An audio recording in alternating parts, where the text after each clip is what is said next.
Welcome to the Angletopia podcast, where we explore British history, travel, and culture. And I am your host, Jonathan Thomas. If you've ever stood before Stonehenge or walked past a standing stone somewhere in the British countryside, or even just seen one of those ancient circles from a car window, you've probably felt something, a kind of pull, a question without an answer. What is this? Who built it? And what did it mean? Archaeologists can give us some of those answers: dates, construction methods, the origins of specific stones. But there's a whole other layer of human response to these ancient monuments that archaeology alone can't explain. The stories people have told about them, the myths, the legends, the folklore, the romantic poetry, the folk horror films, the rock musicians. For thousands of years, humans have stood before these silent stones and invented meaning, and those inventions tell us as much about the people doing the imagining as they do about the stones themselves.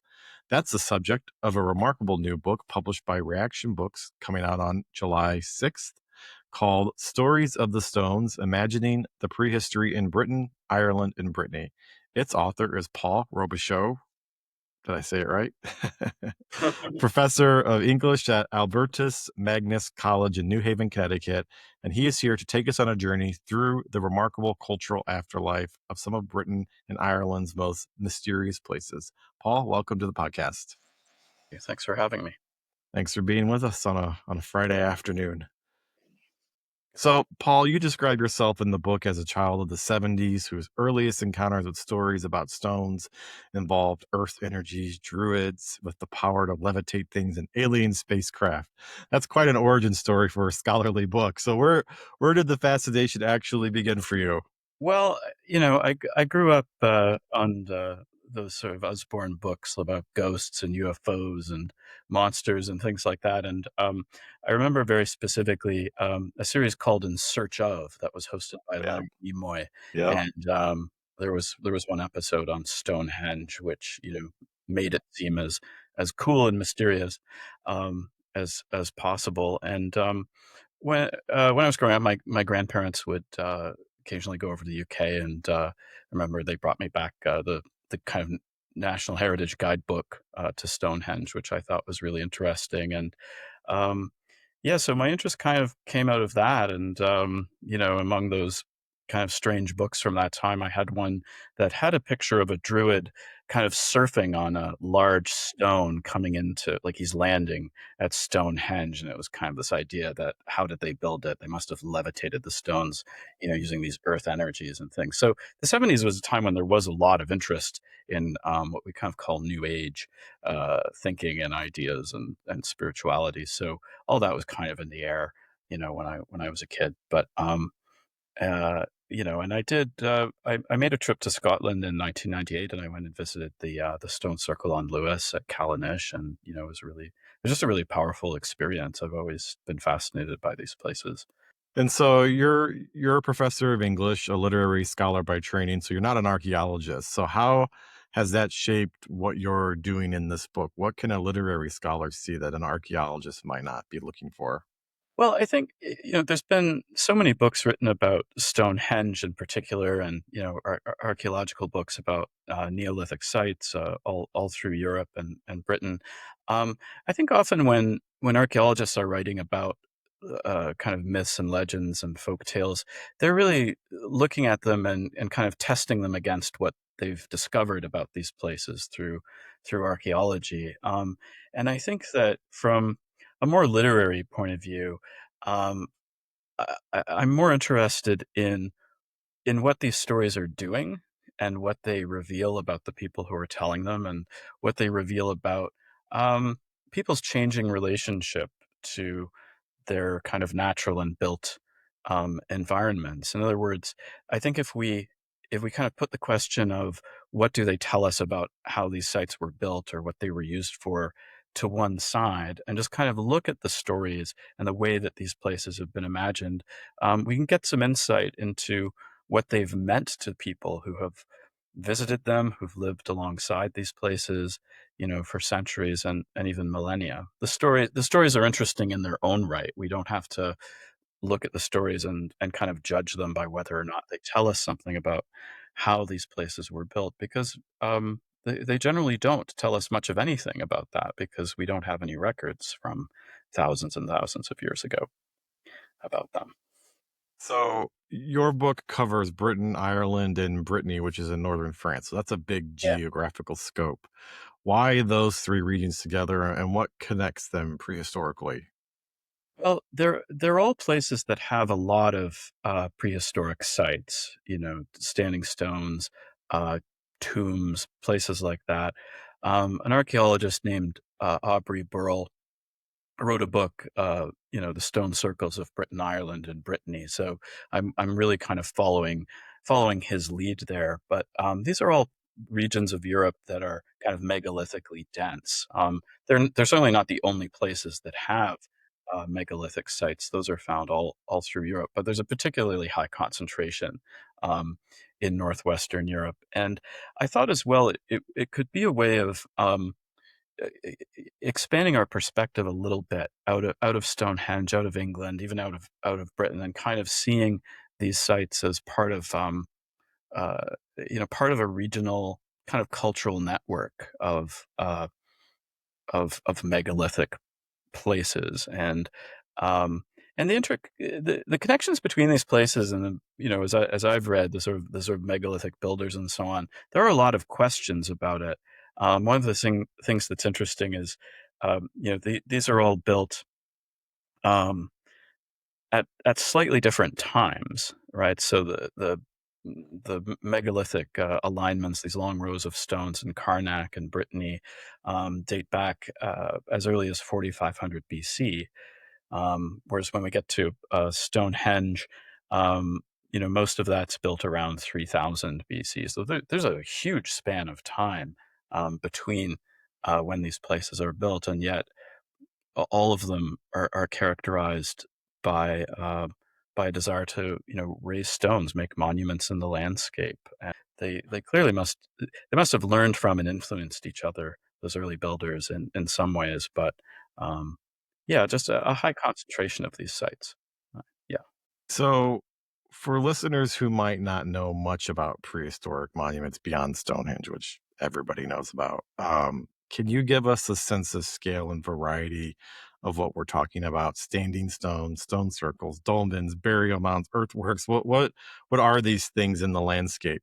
Yeah, right, and Stonehenge really does loom large, and Stonehenge features, prominently in the book. But one of the things I did want to do with the book is kind of take us out of Stonehenge a little bit and see that, it is special, it's unique in many ways, but it is one of many Neolithic monuments, and it is a kind of catalog of different kinds of sites, and we have the burial mounds. We have single standing stones, which are also known as menhirs, from the Breton, actually, just the big stone, to arrangements of stones and circles, to tombs that are constructed of stones and covered in earth. Um, and so it's a pretty broad range in terms of the types of sites that are there. And So, you make a point early in the book that the word prehistoric didn't even exist until the mid 19th century. So, for most of human history, people encountering these monuments had no framework or understanding of them as ancient. They were just there. How did that shape the stories people told about them in your research? I think that's a good question, because particularly when you get into folklore, in places like Cornwall, for example, in the southwest of England, um, where folklore doesn't necessarily make a huge distinction between what we would call natural rock formations and things like that, and constructed formations. So they might both be attributed to giants, for example. And so the they were often perceived as part of the landscape, the same way that an unusual rock formation or a weird shaped hill or something might be seen as part of the landscape in folklore. I think for more educated people kind of looking at these places, they, I think, perceived a difference between a man-made, a human-built structure and a natural formation a little more clearly, but they didn't have any context either. So they're faced with something that was built by someone, um, And often, thinking about Stonehenge and some of these other larger monuments in a way that is not really explicable. So folklore often brought giants in as a way of explaining, who could have built these places. But over the centuries, antiquarians, people studying these sites, tended to see them through the lens of either the Bible or classical literature and history, where they're not really mentioned. I mean, there's no framework for it at all, and so they were really kind of guessing. The stories and narratives that get constructed around these places are in some ways stabs in the dark, trying to make sense of them and trying to bring them into a worldview where they can make sense. Yeah. So, and you mentioned Stonehenge. Stonehenge is kind of an obvious entry point for most people. It's the most recognizable of these monuments. Yeah. Many Americans, when they think of prehistoric monuments, they think of Stonehenge. So, what is it about Stonehenge that has fired the imagination so persistently across the centuries? Because what makes it so different from other ancient sites that keeps it in the collective memory? Well, um, I think that a starting point for answering that is just kind of looking at the difference visually between what Stonehenge looks like and other uh, stone circles. And the major difference that jumps out are the the arrangements of the stones, where you have uprights and then a lintel on top. So they're very clearly constructed and, if you like, designed. It's a very clearly intentional structure, and there are no other stone circles like it. This is this is kind of a one-off. It's unique, and those lintels that hang on those uprights, they're put in place, held in place with mortise and tenon joints, like from carpentry. There's a bump on top of the upright stone, and the lintel rests with a little indentation to sit where the bump is. So, um, and they've been in a state of ruin for centuries. So people could see that feature of them that was hidden. So clearly, there's a lot of ingenuity that went into constructing it, and the sheer size of it. These stones are absolutely massive, and I think that this feeling of wonder and awe that people had looking at Stonehenge um, was uh, was something that inspired, not just the interest, but some of the legends and stories that went along uh, with it, and also its location in the south of England and Wiltshire. It's there, like it's right there on Salisbury Plain. Relatively populated part of Britain. It's not up in the fastnesses of the Welsh mountains or on the Hebrides. So people see it, and they saw it from the road when they went by, and so I think its location and really the distinctiveness of its architecture is what has singled it out in particular.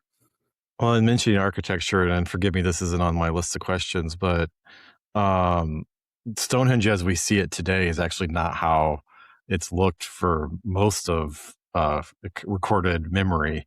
Yeah, It's actually they think it's how it would have looked, and it's an approximation. And I think that's interesting that it's also the monument itself has changed and within the landscape and based on who was studying it and who was looking at it. yeah.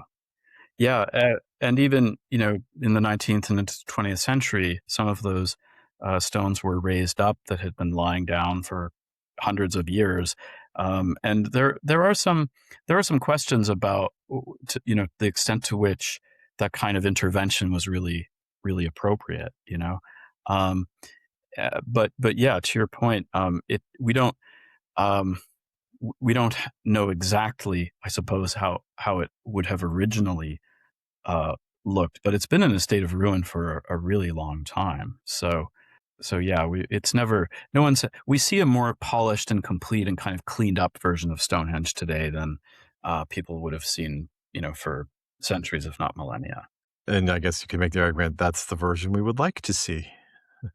Well, it is, yeah, Yeah. and so that's kind of making the point that the way we imagine a place like Stonehenge can shape ultimately how we do see Stonehenge.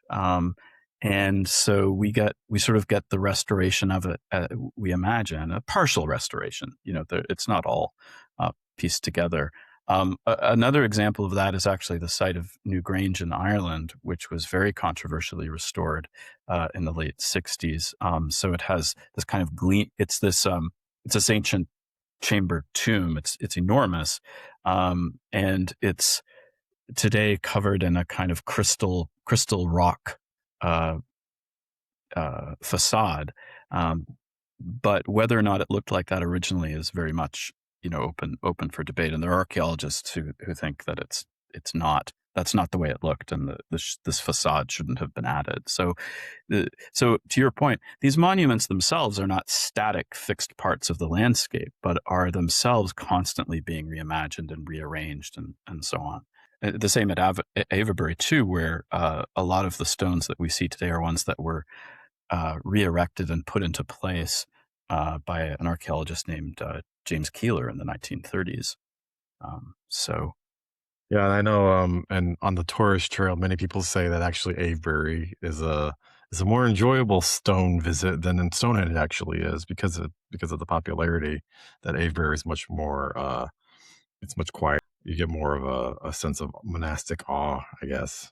yeah, I would agree with that. I think that the crowds at Stonehenge can be a bit overwhelming if you're going. So it can be a little hard to experience with the kind of the kind of sense of awe. And one suggestion I would have if people are visiting Stonehenge is if you're physically able um, to walk from the visitor center to the monument. It's a bit of a hike, but what you experience is a bit more of the landscape. So you see as you're walking along the barrows, and you walk by them, and the wooded land, and then finally you see a little bit in the distance Stonehenge itself, and it really is impressive. But you at least get a little bit of that experience as you're approaching. Which you see the landscape from the bus, I'm sure, but it was when I was over there a few years ago, I walked from the visitor center, and I was glad I did, because you did get a bit of a sense of what this must have been like to suddenly see in front of you in the landscape.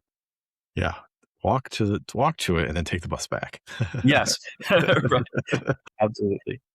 So you open your book with the earliest recorded responses to megalithic sites, including a tantalizing account by the Greek historian, Diodorus Siculus, of a spherical temple in the north that some scholars believe could be a description of Stonehenge or Castlerigg.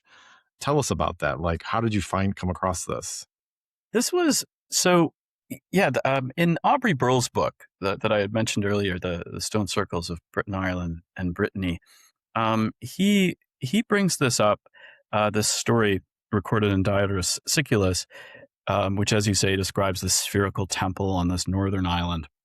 And he refers to an 18th century antiquarian and kind of controversialist named John Toland, who made this argument that this spherical temple was actually the stone circle and related monuments on the Isle of Lewis in the Outer Hebrides, called Castlerigg. And Aubrey Burl endorsed this. He agreed with this perspective, and he gave this argument that the account that Diodorus Siculus gives of the position of the moon and the stars in relation to the temple only makes sense at a pretty far north location, so that Stonehenge is actually a little too far south to experience the moon as it goes through its great 19-year cycle. So that is a possibility. And I'm personally, I'm a bit agnostic about it. I think that would be really exciting. But I also, if we kind of go back to the story, and we think about the description that Diodorus Siculus gives us, he doesn't say a circle; he says a sphere, and he describes how it is on this island, and there's a city nearby, and the people there are constantly praising the god Apollo, and so on. And it doesn't. The details are definitely shading into kind of the mythical and legendary. Um, and I think it's quite possible that it is it is reflecting, the reality of a circular kind of temple, maybe Callanish, and has just been, I don't know, embroidered a bit or exaggerated in the retelling. But that is the the earliest story we have that could be about one of these megalithic sites in northwestern Europe. So fast forwarding a few centuries, Geoffrey of Monmouth's account of Stonehenge, which was written in the 12th century, is one of the most influential stories ever told about. Did that account come to dominate the medieval imagination of Stonehenge for centuries? Well, in many ways, it dominates because there aren't any rival accounts. Geoffrey's story is sort of it. I mean, Geoffrey claimed to get his information from a mysterious book in Welsh that no one else had ever heard of and has never been identified or located. And he was clearly a fabulator.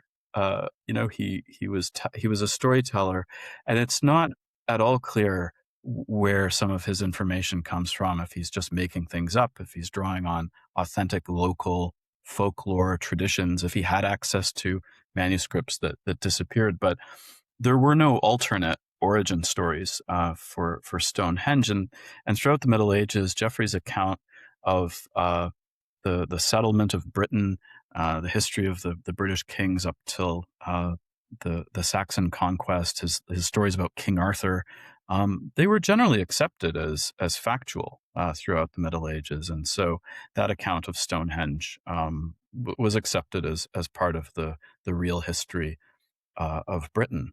And there were some interesting features about it. His story about the stones coming from Ireland.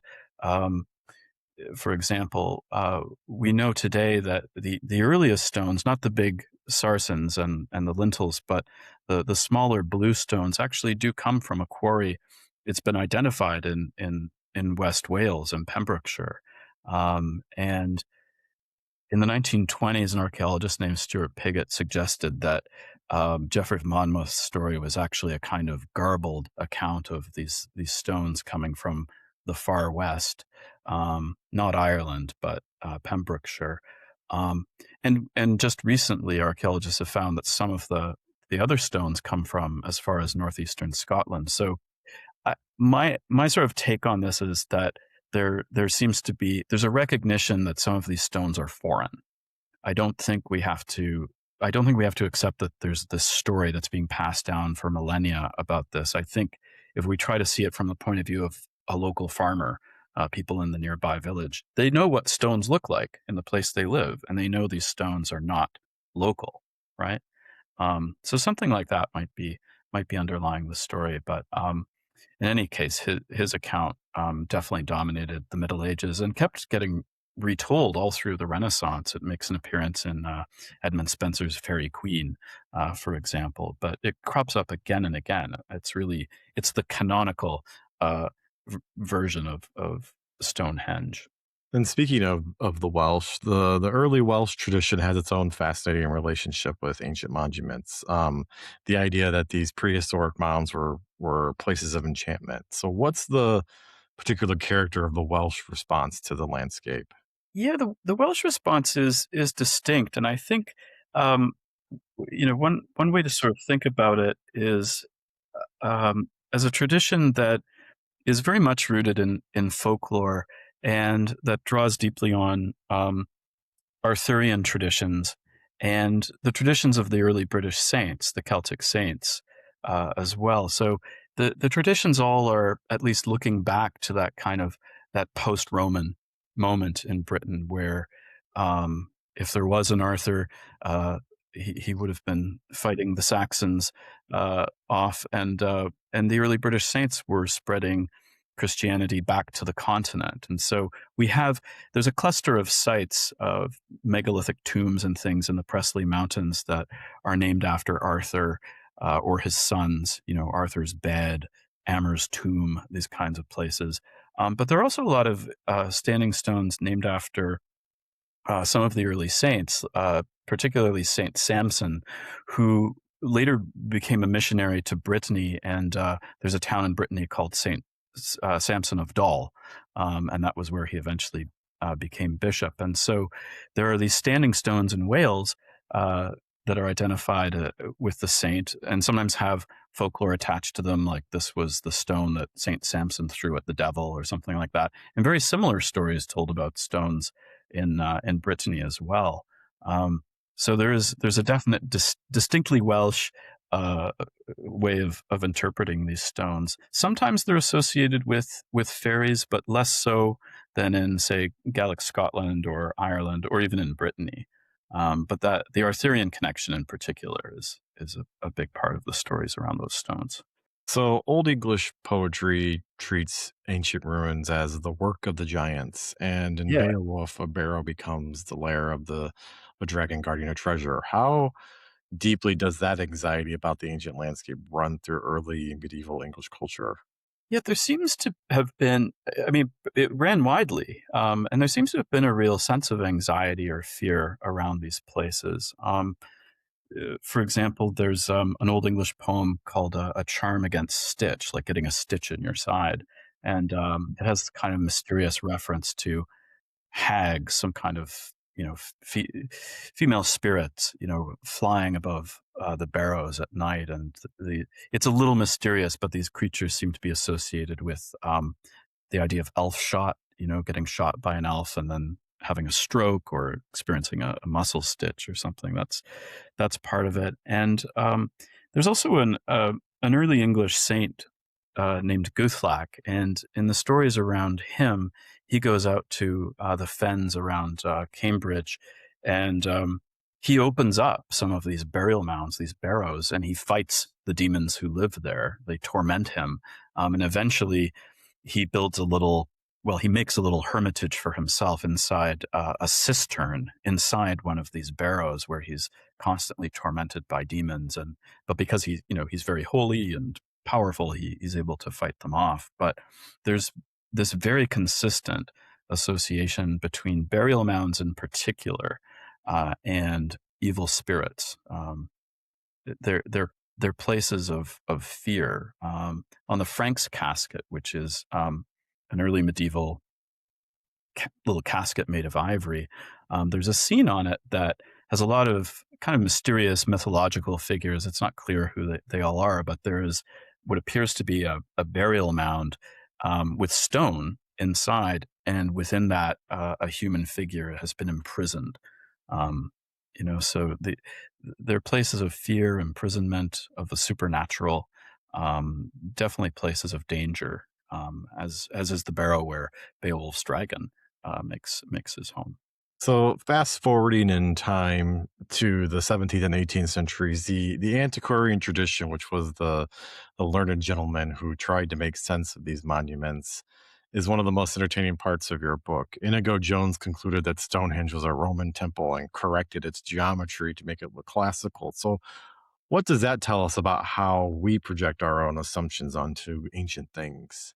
Well, I think it's an example of that that's clear to us because we can see uh, sort of how wrong it is, and how I mean it is kind of funny. They you have these incredibly well educated men engaging in these arguments about whether Stonehenge was built by the Romans or the Danes, and there isn't an answer. There isn't a winner in that argument, right?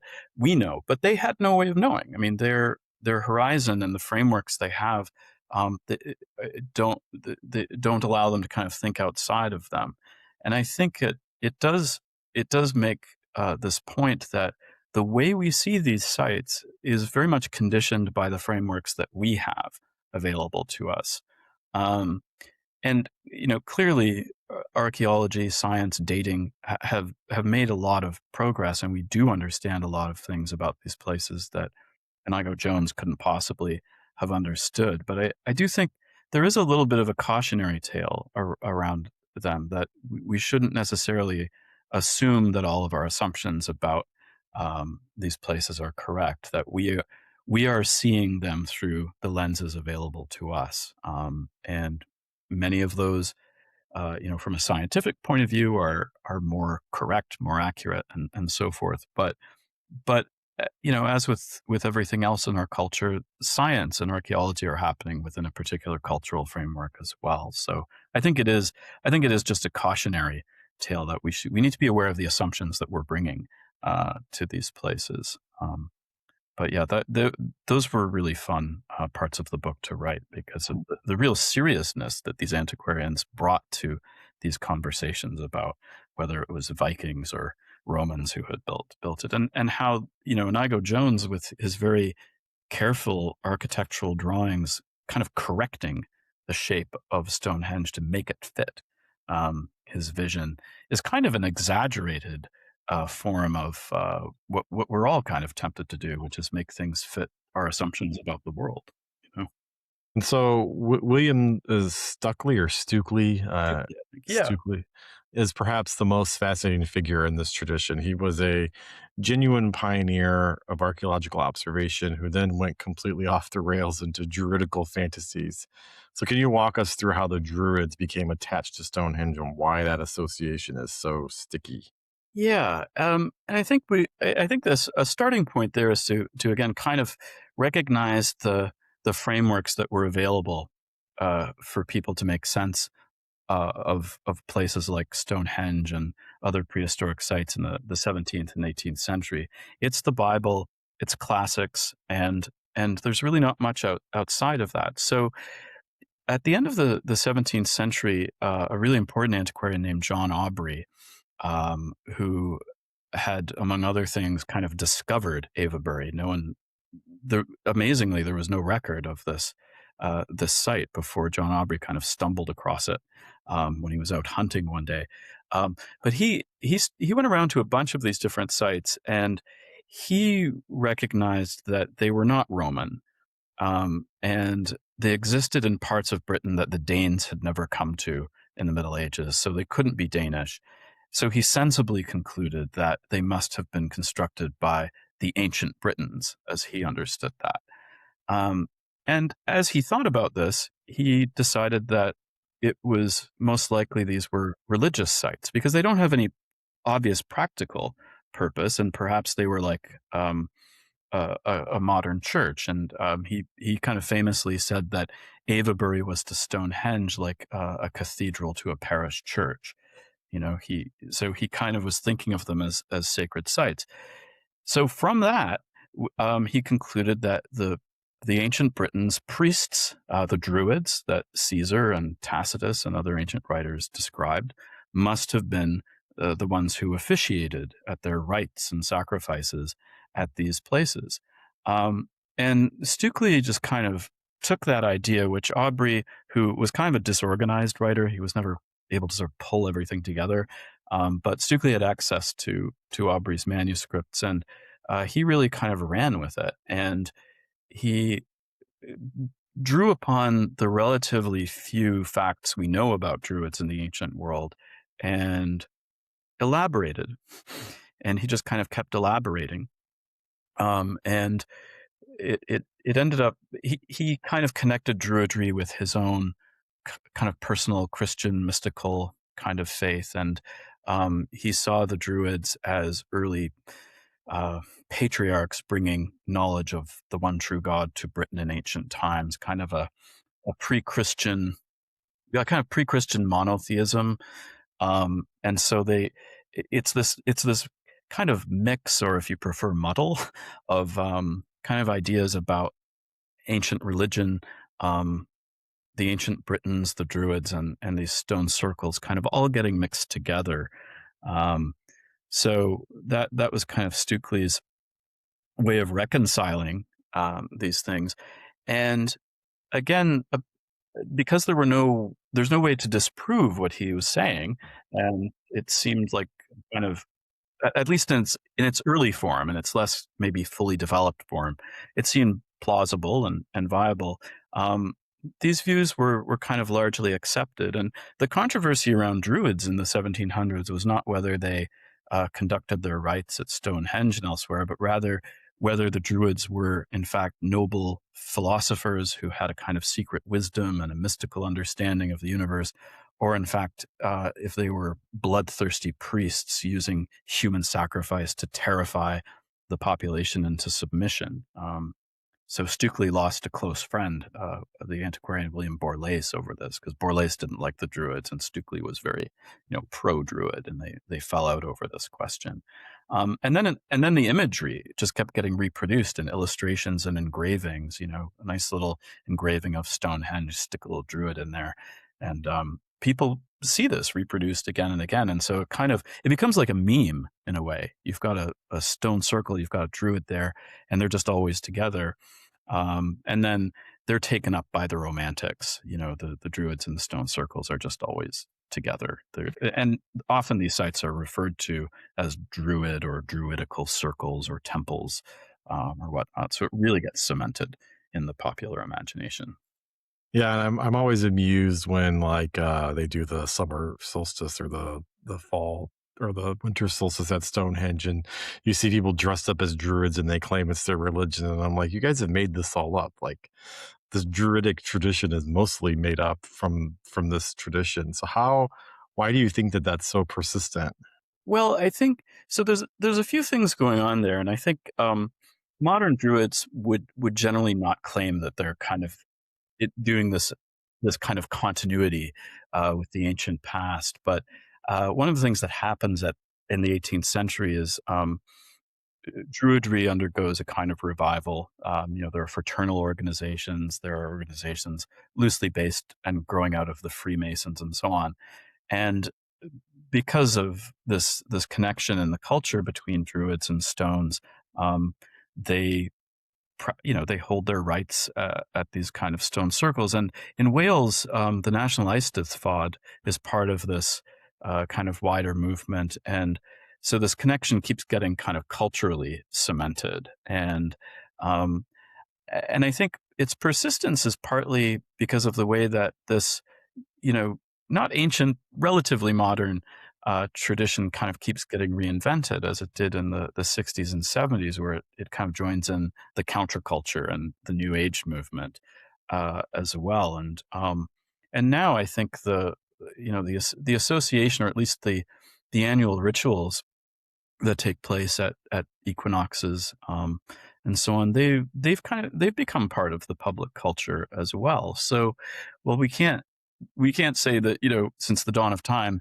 Druids have been performing rituals at these sites, because historically there really is no evidence to suggest that these sites were even used in the Iron Age that we associate with the Celts and the Druids. But they have been a part of modern British culture, modern Druidry for several hundred years now. And so let's talk about the Romantic era, because a lot of our conceptions of these, you have Wordsworth having visions at Stonehenge, you have William Blake incorporating the megaliths into his prophetic paintings, you have Turner painting them. What does the Romantic imagination find in these standing stones that the earlier eras didn't? Well, I think one thing they find is this kind of there's an admiration for the the rugged beauty of these sites. So the kinds of things that put off an earlier generation whose idea of beauty and order was all classical. Um, in the 18th century, the idea of the sublime, Edmund Burke kind of promotes this idea of the sublime, that we experience a sense of awe in wild places and places that are kind of irregular and might provoke a little frisson, of fear or a sense of awe. And um, that comes to be a kind of defining experience that travelers have at places, particularly Stonehenge. And the Romantics, again, kind of run with this. So we have this association between this experience of the sublime, feelings of terror, of awe, a sense of the ruin of Stonehenge as itself beautiful and moving and powerful, kind of chiming in with their romantic sensibility. And so it becomes a place where you can have that kind of experience, just as you might have it in North America at Niagara Falls or something like that in the 1800s. Um, and so these sites are viewed through the same lens as are places in the wilderness, where we can experience nature in its most powerful and threatening. And that makes me wonder if we actually knew what these things were for, if we still would have painted all of these ideas on. Yeah, well, I think that's a great point because with all of these different stories we've been talking about today, these are, as you say, painted on to these places, largely because no one knows, right? Like the less people knew about them, the more imaginative their responses could be. Um, and so I think that's right. They are a kind of canvas for people to project their feelings, their imaginings, um, and so on onto anxieties. Yeah. That kind of leads into my next question. Like Wordsworth had an intense personal encounter with Stonehenge. He was stranded near there after a carriage accident, and he experienced what he described as visions of ancient Britons and human sacrifice. So, how much do experiences like that, dictate what we feel about places like this? Yeah, that's an interesting question because what happens just as Stukeley essentially trains directly and indirectly trains generations of viewers to see Druids when they see Stonehenge or other prehistoric sites. Um, Edmund Burke and his successors kind of train visitors to places like Stonehenge to experience this sense of awe. I mean, in one sense, William Stukeley describes what is, when you read it, does seem like a very intense, personal, even kind of mystical feeling or experience when he's standing in the center of Stonehenge and looking around. And Burke's later idea of the sublime kind of puts a name to that experience. So I think I I I wouldn't say that Burke's idea of the sublime creates this experience for later generations because there are earlier writers who found themselves experiencing a sense of awe and wonder and fear and what have you there. But by putting a name on it, it becomes a little more accessible to everyone, and people come to these sites expecting to have that kind of experience. And the Romantics were no different. And Wordsworth's vision that he describes, I think there's a lot going on there because, as you point out, he's having this experience after he's had a bad carriage accident, so he's kind of had this traumatic experience. But there is something curiously literary about his vision. Like he talks about how he sees the Wicker Man, the human sacrifices, the bodies being put into the Wicker Man beside Stonehenge, and that's, the Wicker Man comes from, that's a detail from Julius Caesar writing about the Druids, and it's hard to know. I mean, I think it would only make sense if we're having a kind of powerful reverie or vision that it would be shaped by the things we've read and seen and experienced. But um, you know, I would I would pause before accepting that Wordsworth had a vision of the actual past unfolding before him, although he seems to have felt that was what he experienced. So, coming into the modern era, the last part of your book talks about our modern conceptions of places like Stonehenge. Like, they're part of the counterculture movement and the New Age movement and Doctor Who and all that. So, what is it about our own era that keeps us returning to these ancient places, searching for meaning? Right, and I think there are different reasons. I think the 70s was this kind of wild exploratory time after, the 60s, and there is this interest in earth energies and alternate ways of understanding the past and how things work and things like that. There's a little more openness. There's an openness to enchantment that I think gets dispelled a little bit in the 1980s. I think as we get closer to our present day, though, um, the environmental aspect of it, I think, becomes more important. And I think that was there earlier, but a sense that we need to think more and imagine more about our relationship to the environment around us and the world around us and the landscape, because so much of what we're talking about, the stories, the myths, the paintings and everything else, are dealing with our relationship to the landscape, responding to it. They're describing it. They're trying to convey uh, a sense of the feelings and perceptions that people have had over the generations. And I think as we're living in this, increasingly dire moment of climate change, that there's a sense of urgency in thinking about our relationship to the landscape and by extension to our environment. And also we live, it's a cliche, but we are living in a time of unprecedented technological changes. We spend so much of our time staring at screens, you know, and I think that this interest in the deep past um, is also something that uh, more and more people are developing as a way of connecting to, our cultural and human origins, at the same time as connecting with the actual environment around us. Even if we may not have a stone circle down the street, but I think there are some lessons here about how we can engage meaningfully with the places we find ourselves in, and find different lenses to make sense of the places we live in, and to celebrate them with stories, with songs, with paintings, and so forth. Well, and speaking of connecting and visiting with these places, that kind of gets me to our next section, which is for listeners who want to experience these sites for themselves. What advice would you give to anyone visiting Stonehenge or Avebury or Newgrange or any of the lesser known sites that you cover?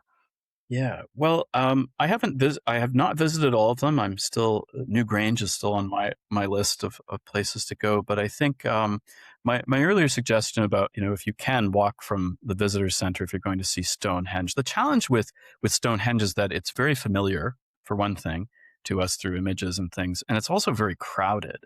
So I think kind of making your way on foot to the site is one way to kind of experience a little bit of that magic. And I would agree with your earlier comment about Avebury. That is a great place to visit if you just if you want to walk around and kind of walk around the stones. You can sit by them, you can touch them, you can have a nice afternoon tea at the visitor center and continue to kind of walk around. And um, I would really recommend that as a great place to visit. Stanton Drew. There's a stone circle. There's actually stone circles at a little village in Somerset called Stanton Drew, and if you go there, you can have a pint at the Druids' Arms, and they have part of the stone circles in the back garden. A little arrangement of stones known as the Cove. That's well worth checking out as well. And if you're in Scotland and you're in the Highlands, take the ferry from Ullapool to Stornoway and go see Callanish. It's really spectacular, and the landscape is spectacular as well. So those are a few places I visited that I really enjoyed. And maybe you'll get transported to the Georgian era and live some adventures with a romantic man. It could happen. So, Like, what would be your favorite prehistoric site that people must visit?